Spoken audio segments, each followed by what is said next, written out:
comme je l'ai dit dans mon discours, l'espace civique en Afrique, qui connaissait déjà des restrictions avec des lois contraignantes, des règlements contraignants, est encore davantage d'être réduit avec le Covid-19 qui est là.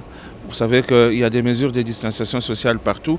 Ceci ne permet pas aux acteurs de la société civile de travailler et de faire des manifestations, des réunions, n'est-ce pas, pour leur permettre de s'exprimer au sujet des autres droits qui sont dans la charte. Alors, les défenseurs des droits de l'homme, lorsqu'ils se réunissent, c'est pour demander à l'État le fait que, malgré le fait qu'il y a le Covid, malgré le fait qu'il faut respecter les mesures barrières ou les mesures sanitaires, il ne faudrait pas qu'on néglige les autres droits qui sont protégés par la charte. Le Covid ne concerne qu'une seule partie de la charte africaine, le droit à la santé.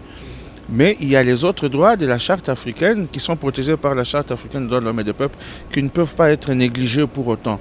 C'est ça en fait le message que nous voulons porter et j'espère que les défenseurs des droits de l'homme vont formuler des recommandations à ce sujet.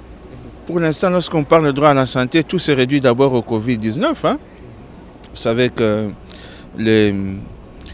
l'Afrique manque de vaccins. Des gros efforts sont en train d'être déployés par le champion de la situation du Covid, le président Cyril Ramaphosa, qui est en train de lutter pour que l'Afrique soit autonome en termes de vaccins, pour que l'Afrique puisse prendre en charge sa population dans ce domaine. Mais ce n'est pas encore quelque chose de facile. Ce n'est pas encore quelque chose de facile. Tous ensemble, nous devons soutenir les initiatives que prenne le président Cyril Ramaphosa dans ce domaine-là.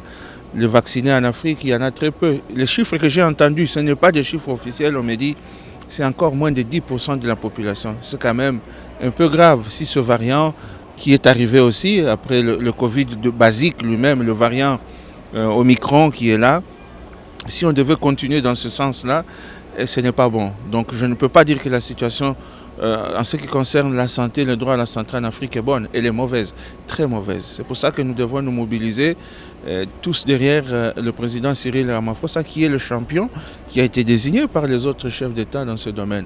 Et la Commission africaine des droits de l'homme et des peuples est en train de suivre également la situation de près, parce que les gardiens des droits de l'homme en Afrique, ça reste la Commission et complémentairement la Cour africaine des droits de l'homme et des peuples aussi.